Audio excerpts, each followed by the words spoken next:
खुदा के दीन की खिदमत का एक अनमोल इदारा है।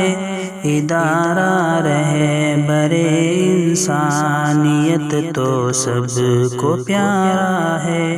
इदारा रहे बरे। दोस्तों, आज जमखंडी ज़िला बागलकोट में जमीयत उलमा की जानिब से और तमाम ही हमारे अम्बेडकरवादी विचारधाराओं की संगठनों की मदद से एक बहुत शानदार प्रोग्राम CAA, NPR और NRC को लेकर यहाँ पर सजाया गया था। हम सब का मानना है, बल्कि मूल निवासियों का पूरे भारत के तकरीबन 90% भारतीयों का ये मानना है कि CAA ये काला कानून है, ये मुल्क को बांटने वाला, मुल्क में नफरतें फैलाने वाला कानून है। और हम ये भी जानते हैं कि 40% हमारे भारत के लोग ऐसे हैं कि जिनके पास डॉक्यूमेंट्स नहीं है। अभी आपके करीब में, जमखंडी के करीब में, ये पूरा सांगली, सतारा, मीरठ, कोल्हापुर, अभी 3 महीने पहले वहां पर बाढ़ आई थी, सैलाब आया था। मैं कल वहीं पर था।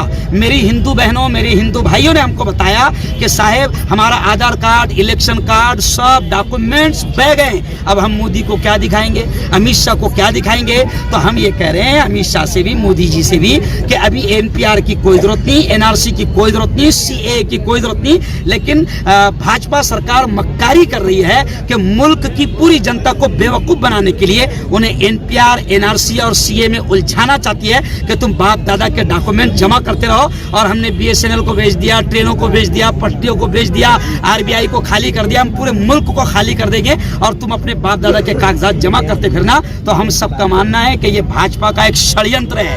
कोई CAA की जरूरत नहीं, कोई NPR की जरूरत नहीं, कोई NRC की जरूरत नहीं। और हमने भी तय किया है कि हम कागज नहीं दिखाएंगे। बोलो जोर से, हम कागज नहीं दिखाएंगे, हम कागज नहीं दिखाएंगे, कागज नहीं दिखाएंगे। तो वो एक शेर मुझे याद आता है जो उस वक्त आजादी के सपूत जो अंग्रेजों से लड़ते लड़ते कहते थे, वो शेर मुझे याद आता है कि सरफरोशी की तमन्ना अब हमारे दिल में है, देखना है जोर कितना बाजू है। तो हम भी देखेंगे कि अमित शाह में कितना जोर है, मोदी में कितना जोर है, भाजपा में कितना जोर है। हमने भी तय किया है कि हम कागज नहीं दिखाएंगे। खुदा के दीन की खिदमत का एक अनमोल इदारा है। इदारा रहे बरे इंसानियत तो सबको